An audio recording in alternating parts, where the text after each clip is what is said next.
राम मंदिर को लेकर के, क्योंकि अब हमारे उत्तर प्रदेश सरकार के यशस्वी मुख्यमंत्री आदरणीय योगी आदित्यनाथ जी एक एसआईटी जांच बड़ी तरीके से करा रहे हैं।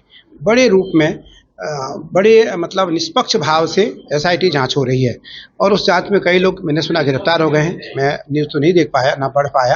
कई लोग गिरफ्तार हो गए हैं और कुछ लोगों ने इस्तीफा भी दिया है, कुछ लोगों से इस्तीफा की मांग की जा रही है।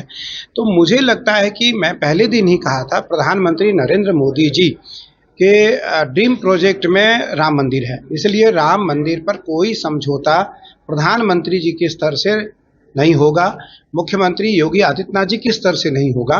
तो इसलिए राम मंदिर पर अगर कोई गड़बड़ी हुई है तो निसंदेह कार्रवाई होगी और हम किसी पर किसी प्रकार का कोई आक्षेप न लगाएं जब तक जांच में उनका नाम न आ जाए।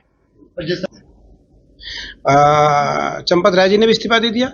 अच्छा, तो मुझे लगता है कि अगर वैसे देखो, चंपत राय जी क्योंकि बहुत आरएसएस संघ के बड़े प्रचारक हैं और राम जन्मभूमि के लिए जब से राम जन्मभूमि मंदिर निर्माण हो रहा है तब से बड़ी मेहनत किया है उन्होंने। और अगर उन्होंने इस्तीफा दिया है तो निस्संदेह लोगों को ये मानना चाहिए कि अगर कोई बात नहीं है तो वो इस बात को लेकर आगे आएंगे और अगर सब जांच सामने आ जाएगी तो पुनः उनको विश्व हिंदू परिषद के जो बड़े पदाधिकारी हैं वो लोग मिल करके और सरकार मिल करके उनको पुनः बहाल करेगा, अगर ऐसी बात होती है। अगर कोई बात आती है तो निसंदेह जांच में जिसका नाम आएगा सरकार उसको दंडित करेगी, सरकार उसको दंड देगा। लेकिन मुर्गी जिस तरह देखो, इस्तीफा तो क्योंकि जो सज्जन लोग होते हैं, अच्छे लोग होते हैं, बड़े लोग होते हैं, वो छोटी सी बदनामी से डरते हैं, छोटी सी भी बदनामी से डरते हैं। तो उन्होंने भय बस, डर बस या सामाजिक प्रतिष्ठा बस उन्होंने इस्तीफा दिया है। तो मुझे लगता है उनके इस्तीफा को स्वीकार करते हुए जांच कमेटी जांच कर रही है। जांच में किसी प्रकार का अगर कोई दोषी पाया जाता है तो भारत सरकार के द्वारा और राज्य सरकार के द्वारा वो बख्शा नहीं जाएगा। पता है कि इस्तीफा हुआ है या नहीं हुआ है, लेकिन ये बहुत बड़े दुर्भाग्य का विषय है और ये 10-20 करोड़ का घोटाला नहीं है, इसमें हजारों करोड़ का घोटाला है, हजारों करोड़ का घोटाला है और लोगों की आस्था को ठेस पहुंची है। तो सवाल इस्तीफे का नहीं है, सवाल किसी पद का नहीं है, सवाल है लोगों के भरोसे का। और पूरी दुनिया में जितने भी सनातन धर्म को मानने वाले करोड़ों लोग हैं, वो एक भरोसे की उम्मीद लिए हुए प्रधानमंत्री नरेंद्र मोदी जी और योगी आदित्यनाथ जी की तरफ देख रहे हैं। इस घोटाले की तह में जाने की जरूरत है। इन्होंने चोरी नहीं की है, इन्होंने पाप किया है। ये किसी बिजनेस हाउसेस में चोरी का विषय नहीं है, ये किसी लाला जी की दुकान में चोरी होने का विषय नहीं है, ये आस्था पर कुठाराघात का विषय है। तो दूध का दूध, पानी का पानी होना चाहिए और अगर इस्तीफा दिया गया है तो उसका स्वागत किया जाना चाहिए। ट्रस्ट के किसी सदस्य के ऊपर अभी संदेह नहीं है, लेकिन नैतिक मूल्यों का निर्वहन करते हुए, नैतिक दायित्व का निर्वहन करते हुए सभी को अपने अपने पदों से हट जाना चाहिए, क्योंकि सत्ता बड़ी नहीं है, सनातन बड़ा है, धर्म रहना चाहिए।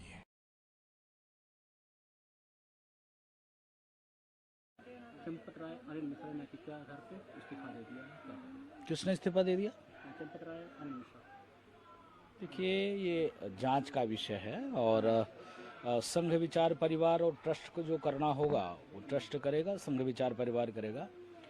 और पूज्य योगी आदित्यनाथ जी महाराज ने कहा था, दूध का दूध, पानी का पानी हो जाएगा। आप शांति बनाए रखें, धैर्य बनाए रखें, विपक्ष के चढ़ावे में ना आवे, विपक्ष के उकसावे में ना आवे। विपक्ष के पास कोई रीजन नहीं, कोई विजन नहीं, कोई एजेंडा नहीं। उसको एक मौका मिला है और उस मौके को शुद्ध रूप से राजनीतिक जामा पहनाकर भुनाने का प्रयास विपक्ष कर रहा था। हम मौन थे शुरू से, लगातार ही हम इसलिए मौन थे क्योंकि हम चाह रहे थे कि जांच हो और एसआईटी टीम बनी। एसआईटी टीम बनने के बाद 8 लोगों की आज गिरफ्तारी हुई है। उसमें कोई भी व्यक्ति हो, चाहे राजू दास ही क्यों ना हो, कोई भी व्यक्ति हो, कोई बचेगा नहीं। और सब सलाखों के पीछे होंगे और हमको विश्वास है संघ विचार परिवार पर, हमको विश्वास है पूज्य योगी आदित्यनाथ जी महाराज के ऊपर, और उसमें जांच में वो किसी को नहीं बख्शेंगे। सर, अयोध्या राम मंदिर में जिस तरीके से चंदा चोरी का जो आरोप लगा, एफआईआर हुई, अब वो चंपत राय जी का जो इस्तीफा है उसको किस तरीके से देखते हैं? देखिए, चंपत राय जी का इस्तीफा दुखद है। उन्हें इतनी जल्दबाजी में इस्तीफा नहीं देना चाहिए, क्योंकि गल्ला चोरी का मामला था। हम ये समझते हैं कि गल्ले में अगर दीमक लग गई थी तो सरकार ने उस पर कार्रवाई की और दीमक को हटा दिया गया वहाँ से।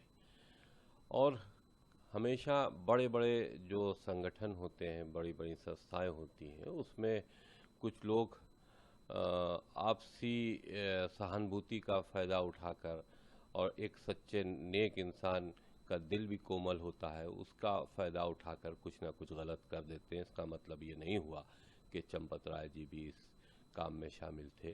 कम से कम पहले एक रसीद दिखानी चाहिए कि उन्हीं ने राम मंदिर निर्माण में कितना चंदा दिया, उनका क्या सहयोग था जब निर्माण चल रहा था, या संघर्ष राम मंदिर के लिए कार सेवक कर रहे थे या और लोग अदालतों में कर रहे थे, उनका क्या सहयोग है।